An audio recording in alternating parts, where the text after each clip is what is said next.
Conoce desde lo más básico hasta lo más complejo del entramado político en México. La política, desde una perspectiva joven, actual y objetiva. IQ presenta Política 101, los básicos de la política mexicana, con Abigail Martínez. Hola, ¿qué tal? Bienvenidos a Política 101. Soy Abigail Martínez y me da mucho gusto estar otra semana con ustedes y ahora platicando de un tema pues que va a ser la prioridad nacional en las siguientes semanas, que es el tema de la educación. Y para estos temas siempre invitamos a nuestra especialista, Anaid Reyes. ¿Cómo estás, Anaid? Hola, muy bien, Abby, muchas gracias. No, gracias a ti por estar acá con nosotros en este periodo tan complicado, ¿no?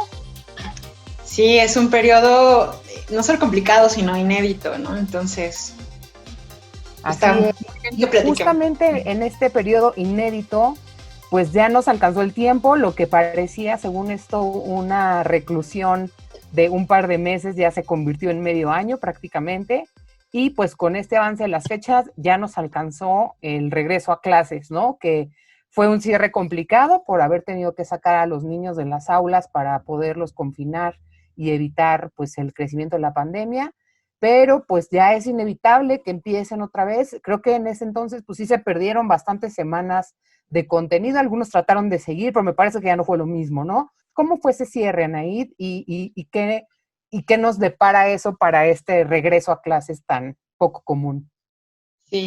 Sí, pues bueno, en el caso de México, y eso es algo que quisiera poner un poco en contexto, ¿no? O sea, nosotros estábamos en el segundo semestre, ¿no? Entonces, digamos, ya teníamos un trayecto recorrido con los estudiantes, ¿no? Donde ya había habido un trabajo de conocimiento, reconocimiento de los estudiantes con sus maestros, y nos encuentra en un momento en el que tenemos, o sea, que hacer un periodo de evaluaciones, digamos, para poder dar cierre al ciclo escolar, ¿no? No sé si recuerdan, pero la idea inicial era que pudiésemos regresar a las aulas, ¿no? Primero se dieron unas fechas en mayo, junio, que pudiéramos regresar al cierre del ciclo escolar presencial. Sin embargo, o sea, por cómo se ha dado todo cómo repuntaron los casos o cómo continuó la Por curva. la inédita cantidad de picos que ha tenido esta pandemia en México, ¿no? Porque cada semana nos decían que ya habíamos llegado al pico y que ya habíamos llegado al pico y pues ya llevamos como 13 picos y nada más no se acaba. Sí, entonces hablemos de cómo fue la dinámica, ¿no? De contagios aquí en la pandemia. Pues bueno, fue imposible, digamos, regresar de manera presencial, ¿no?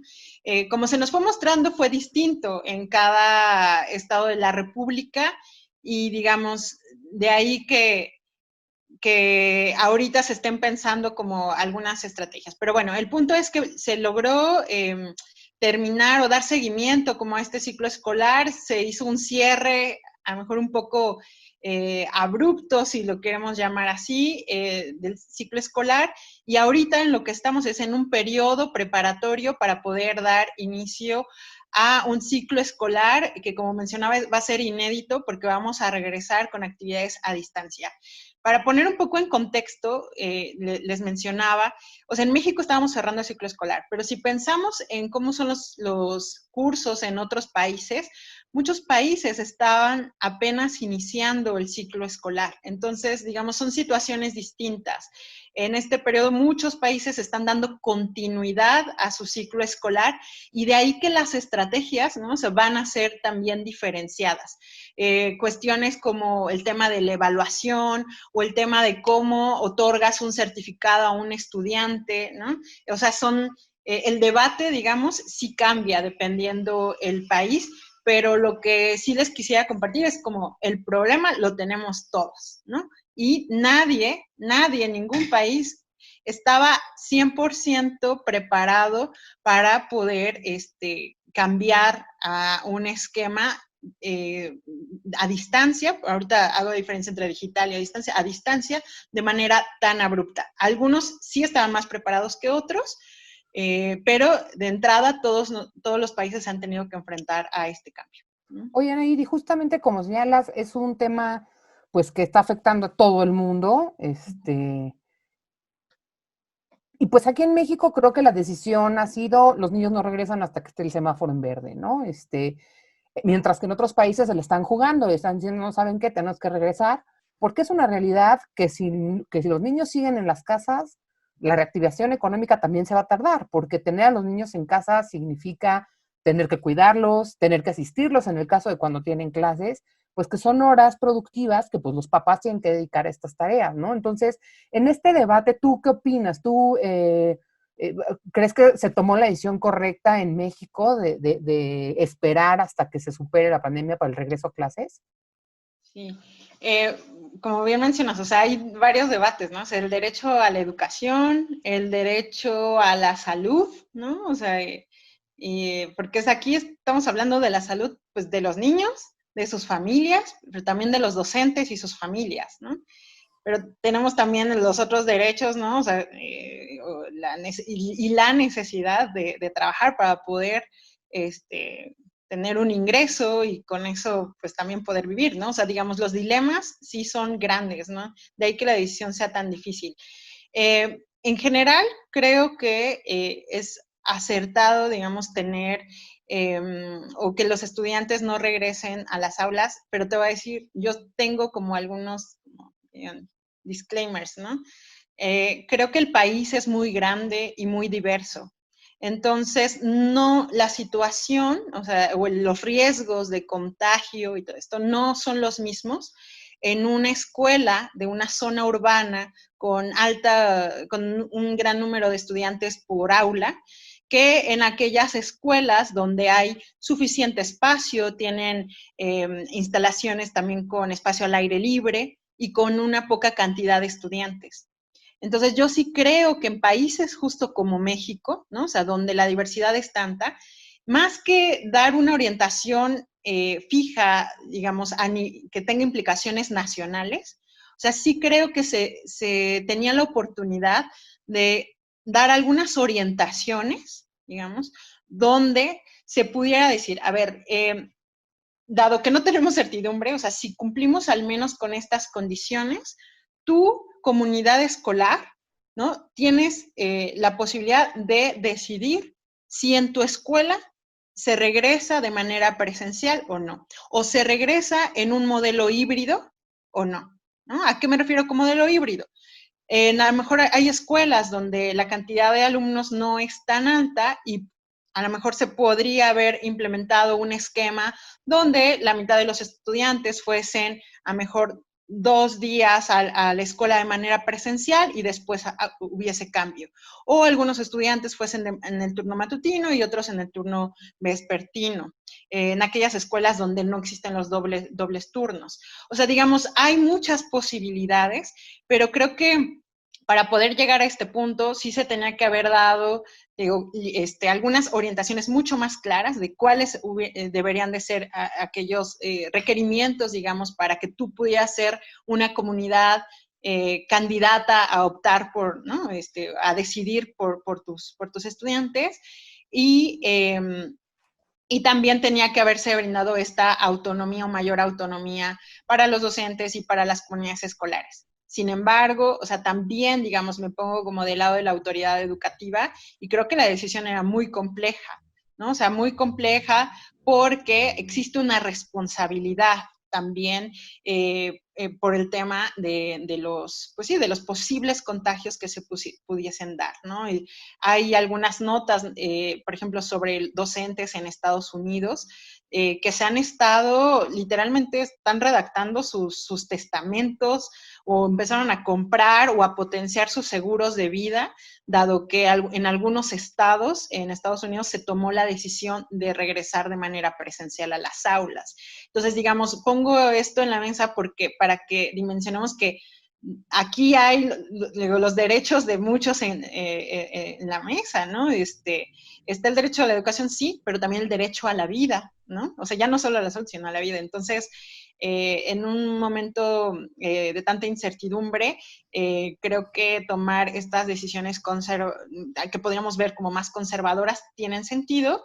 Sin embargo, sí cuestiono las medidas con las que se acompaña este tipo de decisiones que logren pues atajar o acompañar como todas estas consecuencias que va a haber de haber tomado esa decisión, y consecuencias me refiero en términos de aprendizaje de los estudiantes, laborales para las familias, ¿no? Laborales, de ingresos para las familias, y pues los que va a haber ya de magnitud más sobre las dinámicas económicas y los ingresos pues ya a nivel país, ¿no? Totalmente de acuerdo contigo. ¿Te parece? Hacemos una pequeña pausa y ahorita regresamos al segundo bloque, pues hablar un poquito de esto que dices, que creo me parece importantísimo. ¿Qué lecciones vamos a sacar de aquí y cómo esto puede transformar la educación hacia adelante, ¿no? Perfecto. No se vayan, estamos platicando con la especialista en educación Anaid Reyes sobre el regreso a clases y todo lo que implica esto en tareas para la SEP, para los niños, para los papás, para los maestros y todas las personas que forman parte de esta cadena. No se vayan, que regresamos en un segundito.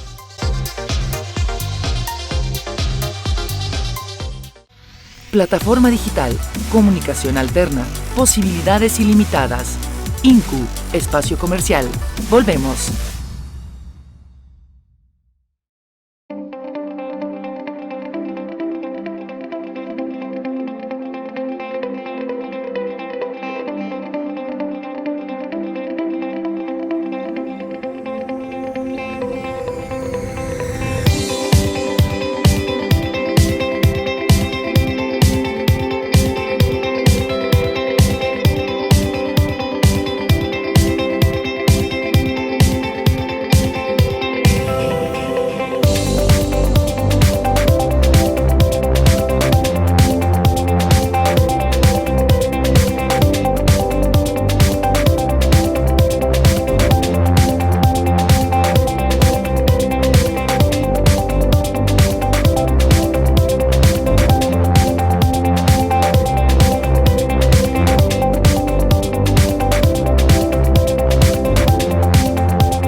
Si hay una cosa que aprendimos durante esta pandemia es que el mundo no será el mismo después del COVID-19. Este virus llegó para quedarse un buen rato y puso de cabeza un montón de cosas que dábamos por sentado. Y más vale que nos acostumbremos porque esto va para largo. La fundación de Bill Gates pronostica que el desarrollo de una vacuna funcional podría tardar entre 9 meses y 2 años. Las líneas aéreas afirman que no recuperarán el mismo volumen de ventas sino hasta 2022. Entonces, ¿qué va a pasar en este tiempo? Mucha gente está preocupada por su salud y con sobrada razón. Si puedes, quédate en casa y cuida a las personas vulnerables. Pero muchos también están preocupados por sus ingresos. El mundo en 2020 tendrá menos dinero circulando, mucho menos. Trabajos como el de los meseros, guías de turistas y agentes de viajes no van a repuntar en por lo menos 2 años. Así es que este es el mejor momento en invertir en tu educación. Hoy más que nunca se necesita gente que pueda generar valor rápido, gente con habilidades digitales, que sepa editar y producir videos, gente que pueda armar un webinar, analizar datos o hacer una campaña completa de marketing digital. Necesitamos a más gente con habilidades de internet y a más especialistas en tecnologías de la información. Con niveles de desempleo sin precedentes, hoy es el momento para reinventarte y crear tu propio trabajo. Si hay algo que aprender del COVID-19 es que necesitamos a más gente interesada en ciencia y tecnología, en medicina y en la enseñanza.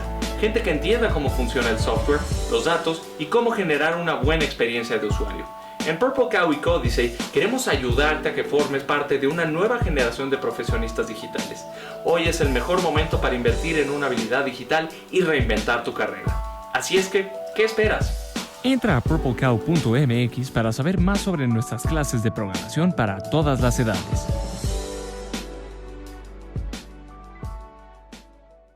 Estamos de regreso con más de INCU, Comunicación sin Límites.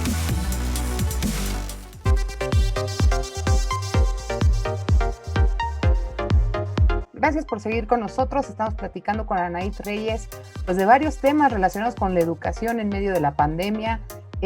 Anaid, bueno, pues ya tenemos un poquito de contenidos, ya tenemos los canales de televisión. ahora pues me gustaría que nos platiques cómo va a funcionar esto, porque pues pareciera como muy fácil el, bueno, prendes la tele, escuchas lo que te dicen ahí, haces tus tareas y tan. Pero pues va desde la cuestión más práctica que es, bueno, los que no tienen tele y los que no, no sé, los que no tienen unos papás que los pueden estar supervisando, porque mucha gente con pandemia o sin pandemia ha tenido que salir a trabajar, los que tienen varios hijos y una tele y que van en diferentes años, o sea, la onda de operar esto pues no son enchiladas, ¿no? ¿Cómo se está haciendo? ¿Cómo lo están viendo los especialistas? A ver, pues quizá antes de entrar o sea, cómo lo están viendo los especialistas, porque bueno, desde lo que se hace mucho desde la administración educativa o incluso desde lo que podamos planear quienes estamos involucrados es pues tratar de llegar a todos, ¿no? Y de la manera más efectiva posible, pero como bien mencionas, pues hay muchas variables de por medio, ¿no? O sea, desde estos temas de acceso a los dispositivos, como también a los espacios, ¿no? Con los que se cuentan en los hogares para poder aprender o el acompañamiento que puedan tener o no los niños y los jóvenes, ¿no? Entonces, bueno, ahí es donde ya vamos, si le vas quitando como un puntito, ¿no? A los mínimos o a los deseables para que los chicos aprendan, pues, digamos, la diversidad que va a haber en cuestiones de condiciones para el aprendizaje va a ser muy grande, ¿no? Entonces, bueno, algo que quería comentar en este tema es, me han consultado algunas madres de familia, yo estoy trabajando ahorita también en programas con madres de familia, y preguntan fidedignamente, ¿debo inscribir a mi hijo el siguiente ciclo escolar o no? Porque hay una saturación, dice, no puedo, o sea, no puedo acompañar, sobre todo a los más chiquitos, no puedo acompañarlos, no puedo estar sentada con ellos, viendo que, o sea, que ellos sí estén poniendo atención, ayudándoles con las tareas, las maestras están dejando muchísimas tareas y no puedo con todos, o sea, o le doy atención a un hijo o le doy atención al otro. Entonces, he estado pensando, ¿no? En no inscribir a mi hijo o no, pues sí, que no atienda el siguiente ciclo escolar y bueno, ya que pase esto, ¿no? Me espero un año y al siguiente año lo inscribo. Con ese tipo de comentarios me he encontrado. Esa es una. Por parte de jóvenes también ha habido comentarios de, pues me salgo, o sea, ya me salgo de la escuela porque pues de todos modos no estoy aprendiendo nada. Hay muchas experiencias, ¿no? O sea, de entre los que les gusta porque la interacción física no es lo de ellos, como también aquellos que dicen yo no estoy aprendiendo y prefiero aquí dejar la escuela, ¿no? Entonces, vamos a enfrentar como país niveles altos de deserción, sobre todo si ya traíamos problemas, ¿no? En cuestión de deserción de nivel secundaria a bachillerato y también dentro de bachillerato, este es un reto mayor. Entonces, ¿qué podemos hacer, digamos, para poder ir acompañando estos procesos? A las madres de familia, a los padres de familia, sinceramente yo sí les recomiendo, inscriban a sus hijos, mantengan a sus hijos en la escuela. El tiempo, ¿no? O sea, esto es un cambio. No sabemos si vamos a regresar y cuándo, exactamente igual que antes. Entonces, lo que nos toca es tratar de adaptarnos en lo posible, ¿no? Entonces, ¿cómo podemos hacerlo? O sea, si las familias no pueden estar de tiempo completo acompañando a los estudiantes, lo que se puede ir haciendo es eligiendo junto con la maestra, esto es muy importante, o sea, se pueden apoyar en los maestros, ¿no? Eligiendo algunos temas clave, ¿no? O sea, donde dicen, bueno, ahí vamos a estar, ¿no? O sea, las familias, ahí vamos a estar atendiendo las clases, atendiendo las tareas, y a lo mejor va a haber otros contenidos que en este momento no se van a poder atender, tareas que no se van a hacer. Pero es preferible que se haga un poco a que no se haga o no se atienda ninguna actividad educativa. Los niños, sobre todo en etapas tempranas, lo que necesitan son rutinas, ¿no? O sea, rutinas para poder generar alguna disciplina para el aprendizaje. Ajá. O sea, requieren empezar a formar algunos hábitos, ¿no? O sea, que más adelante les acompañen para poder seguir aprendiendo. Entonces, ¿qué les recomiendo a aquellas familias que tienen desde uno hasta muchos hijos en casa, ¿no? O sea, que puedan establecer, aunque no tengan todos los espacios, ¿no? Todas las mesas o todos los dispositivos disponibles, que en lo posible simulen una dinámica como de ir a la escuela. O sea, se levanten, que los niños se cambien de ropa, ¿no? Se quiten la pijama, o sea, que desayunen algo, que tomen algún alimento, ¿no? Al menos 1 hora antes de que inicien su jornada de clases, ¿no? Para que ellos, digamos, estén listos, porque, digamos, lo que pasa mucho en casa y sobre todo en aquellos hogares donde no hay un cuidador o un acompañante cerca, pues es que, o sea, los niños, ¿qué hacemos? O sea, queremos estar en pijama todo el día, ¿no? ¿Qué hacemos? Me dicen, queremos estar en pijama todo el día. Los niños por dentro siempre queremos estar en pijama todo el día. Exactamente, ¿no? Bueno, comemos a la hora que se puede, ¿no? Entonces, digamos, o en aquellos hogares donde los padres trabajan también en el hogar o, digamos, donde tienen alguna actividad al lado, por ejemplo, quienes tienen un negocio en casa, ¿no? La tiendita, o quienes tienen que asistir a los mercados. Generalmente los padres están muy acostumbrados a que cuando el niño está cerca, los jóvenes están cerca, les piden mandados, por ejemplo, ¿no? Entonces, eso irrumpe, digamos, con las dinámicas de aprendizaje. Entonces, si de por sí ya tenemos condiciones complicadas, hay que hacérselo más fácil a los niños y a los estudiantes, ayudándoles a apartar ese tiempo de estudio, que se cambien de ropa, que se alimenten bien y que puedan tener unas horas disponibles solamente para la escuela, ¿no? Entonces, tratar de ser también comprensivos en estos cambios. Lo que está sucediendo, o sea, no están viendo nada más caricaturas en la televisión, están tratando de rescatar algunos aprendizajes, pero sobre todo, las familias tienen la posibilidad de acompañarse de los maestros, ¿no? Y por las vías que están disponibles, ¿no? Y los maestros usan redes, usan el WhatsApp, ¿no? Y hay ahorita tantas formas tan increíbles que los maestros están ocupando que yo les diría eso, o sea, apóyense en ellos, ¿no? Uh-huh. Ana, ¿y esto tú cómo crees que afecte, pues, hacia adelante a los niños? O sea, digo, quiero pensar que esto no va a durar para siempre, que esperemos que no sea todo el año escolar. Cuando regresen, ¿no va a ser también un reto regularizar a todos? O como que este periodo va a ser medio de chocolate y entonces no los van a evaluar hasta que tengan como cierto ritmo ya todos juntos. ¿Tú cómo ves esta parte, pues, del regreso a la normalidad? ¿Va a haber un regreso a la normalidad? No lo sabemos.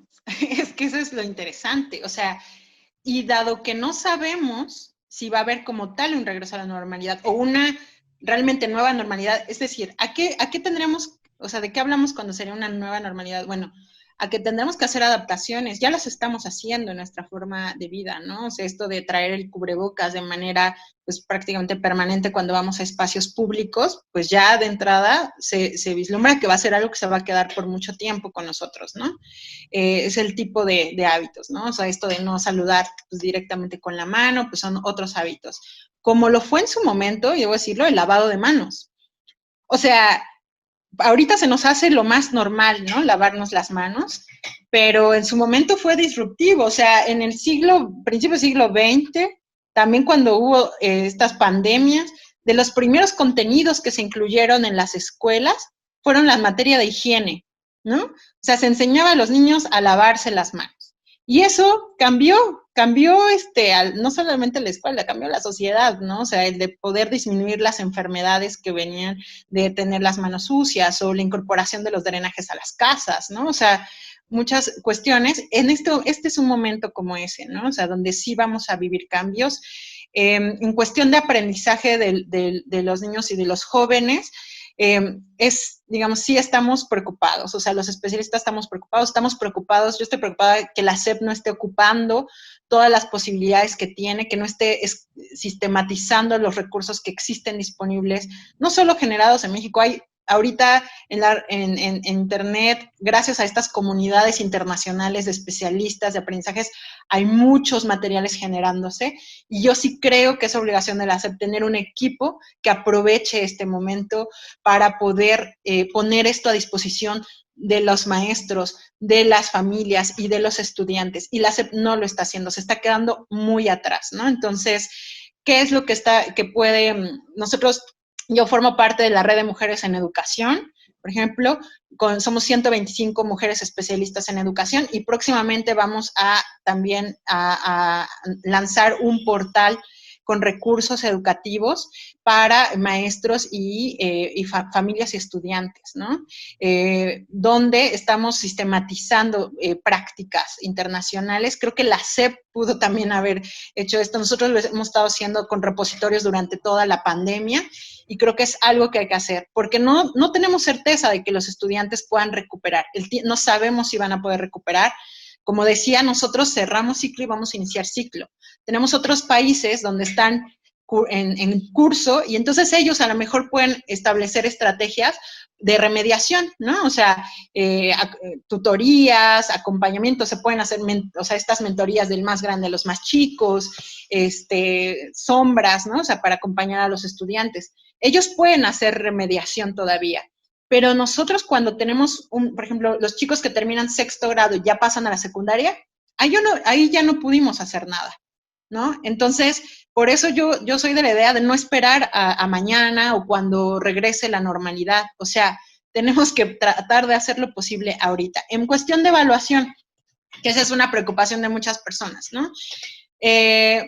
Pues mira, hay muchas situaciones, ha habido ejercicios muy interesantes de cómo en algunos países se han cancelado las evaluaciones, por ejemplo, no se dan, ya no se hacen evaluaciones.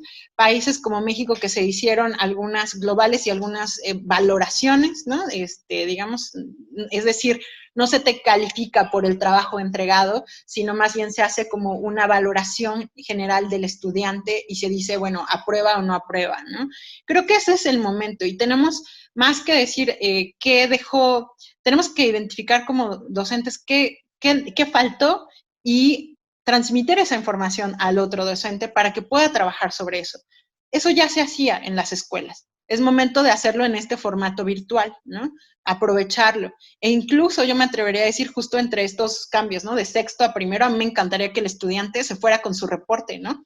O sea, mi maestra observó esto, me faltó refuerzo en, no sé, derivadas, ¿no? Y que cada estudiante pudiera tener un reporte individual para que se lo llevase con él, ¿no? Con su boleta, y que el siguiente ciclo escolar el profesor tuviera un punto de partida, además de la valoración que hace él. Eso es a nivel micro. Eso a nivel micro, pero son de estas estrategias que se pueden implementar para poder reducir un poco estas brechas que va a haber. O sea, sí va a haber consecuencias en cuestión de aprendizaje por el cambio que nos está tocando, pero de nosotros depende como sistema, como comunidades, como de ir encontrando estrategias para poder, lograr que sea la menos, que haya pues, las menos diferencias posibles entre lo que están aprendiendo los estudiantes y lo que deberían de haber aprendido, ¿no?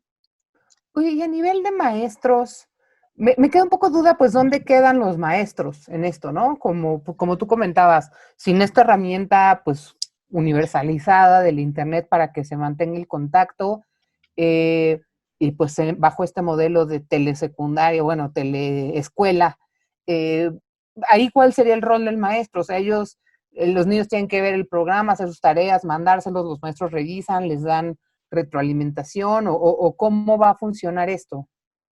Sí, o sea, a ver, en la televisión o en este programa Aprende en Casa, o sea, son contenidos específicos, o sea, ahí no hay un maestro que te está dando las tareas. O sea, por eso hablo de que el maestro no es sustituible, o sea, el maestro se apoya, ese es un recurso, digamos, educativo, como lo sería el libro de texto o como sería un video de YouTube, ¿no? O un video, una plataforma, no sé, Khan Academy, o sea, es un recurso educativo. Pero eso no hace la educación, ¿no? Entonces, o sea, el maestro, digamos, ahorita está trabajando, o sea, el maestro está haciendo su planeación didáctica, ¿no? De cuáles son los contenidos que él quiere transmitir durante un periodo, está identificando con qué otros materiales puede apoyarle al estudiante, ¿no? O sea, los maestros o un maestro, digamos, que se toma en serio, que creo que son la mayoría, los que se toman en serio la educación, están haciendo mucho más, están identificando qué plataformas, con qué video, con qué película le puedo ayudar al estudiante, ¿no? Y eso es lo que compone la actividad educativa, aunque no todo el tiempo estén conectados en una clase. Existen ya metodologías, ¿no? O sea, existían ya como el aula inversa, se llama, por ejemplo, un método, donde los maestros dejan algunas actividades para que el estudiante investigue por su cuenta. Eso ya sucedía. Y entonces en el salón de clases lo que llegaban era a discutir sobre lo que ya los estudiantes habían revisado.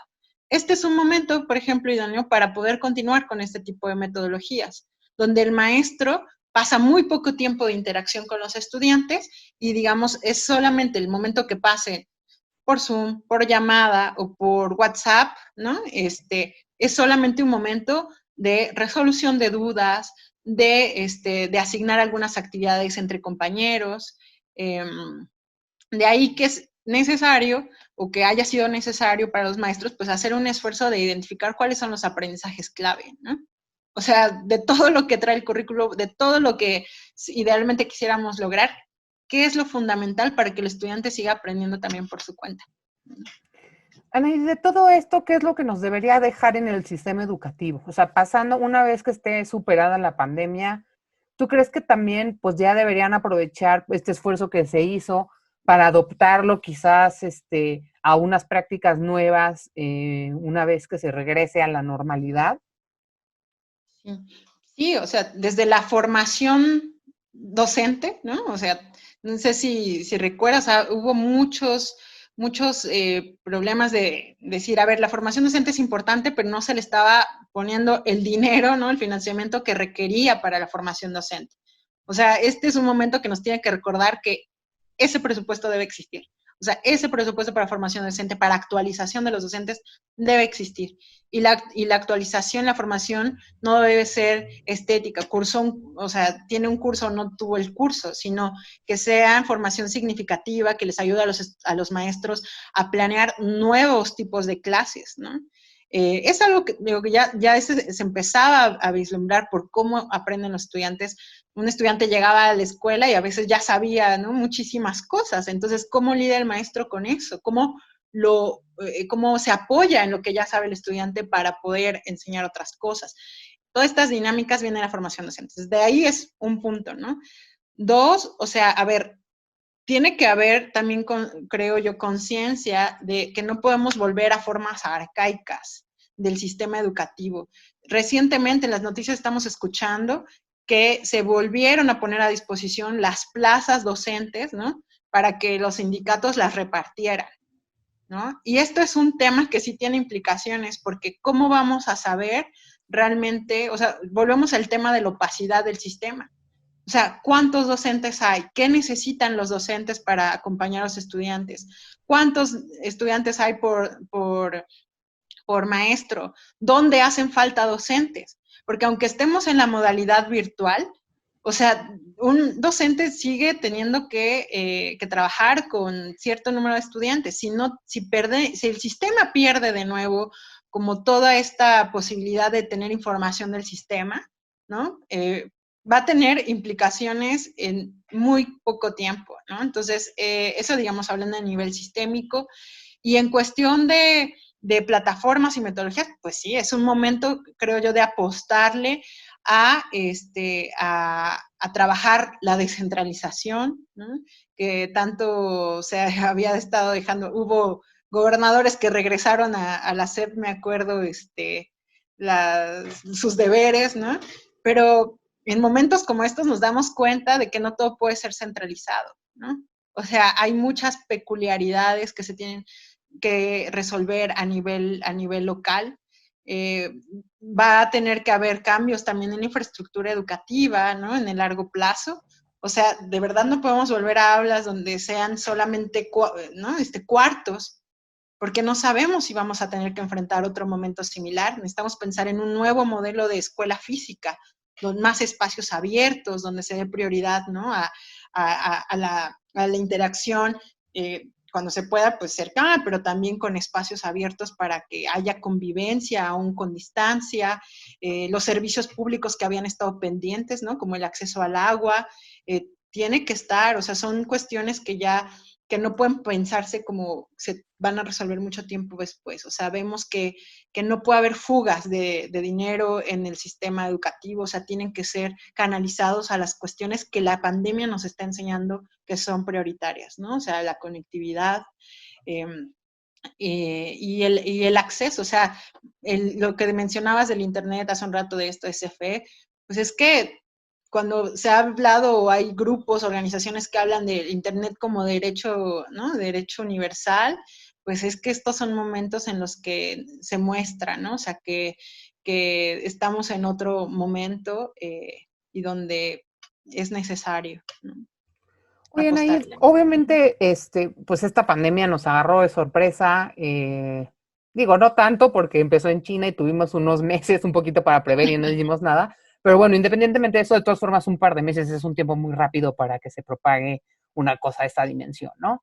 Independientemente de la pandemia, ¿tú cómo veías el sistema tras la derogación de la reforma, de la mal llamada reforma educativa? ¿Cómo íbamos? O sea, ¿estaba funcionando? ¿Tú crees que ese cambio nos dejó en una mejor posición para enfrentar esta crisis o nos dejó más vulnerables para atender esta crisis? En general, pues el sistema, ¿cómo ha respondido a este cambio?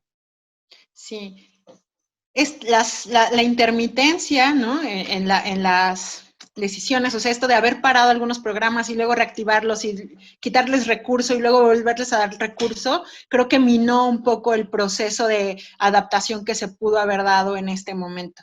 Y pienso en programas, por ejemplo, como Prepa en línea, ¿no? O sea, donde un programa, o sea, que de entrada ya traía mucho empuje, ¿no? O sea, mucho empuje.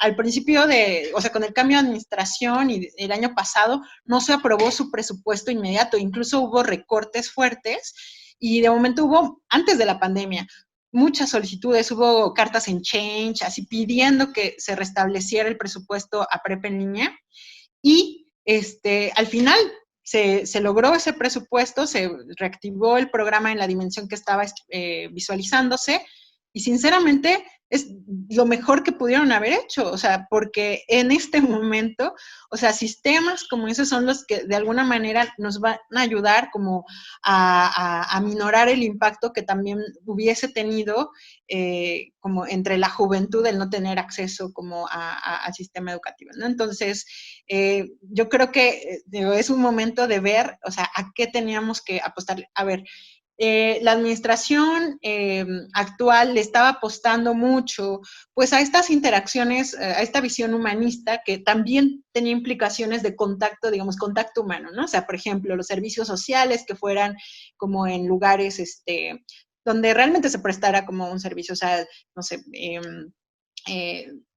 regresar a lo mejor al trabajo comunitario, por ejemplo, el programa grande, Jóvenes Construyendo Futuro, ¿no? De poder ir a los espacios, a los locales, pero a ver, en este momento, como la prioridad pues es la salud de los estudiantes, todos se regresaron a sus casas, ¿no? O sea, no hay, o no debería, pero no hay, o sea, la SEP tomó esa determinación de que todos los estudiantes volvieran a sus casas. Entonces, esta lógica, digamos que no está mal, digamos, de buscar esos espacios de aprendizaje de los estudiantes, pero no deben de estar peleados con estos avances que el sistema educativo tiene que tener en aprovechar las tecnologías, ¿no? Para la educación. O sea, no el que se invierta en esto que muchos llamaban el futuro, o sea, no está peleado con una visión humanista y eso creo que es importante. Tiene más que ver con la reducción de las brechas y en este momento lo estamos viendo, reducción de la desigualdad y poner al alcance de un mayor número de personas pues contenidos educativos y muchos más recursos, ¿no? De índole social. Anaidia, para ir terminando, obviamente pues la SEP tiene un gran problemón que atender ahorita y me imagino que están asignando todos sus recursos a eso, pero creo que también deberían estar pensando pues hacia adelante, ¿no? Un regreso a clases que a lo mejor pues ese semáforo verde, quién sabe cuándo lo alcancemos, y ese regreso a clases me imagino que también tendrá que tener una serie de medidas sanitarias.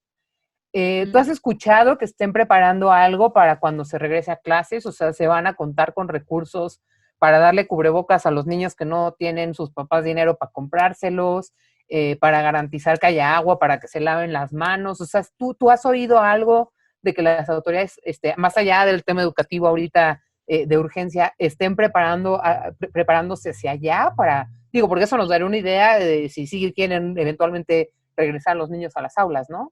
Sí, pues me parece que el principal foco de atención en términos del espacio, ¿no? Y de ya la interacción, tiene que ver con el acceso a los servicios.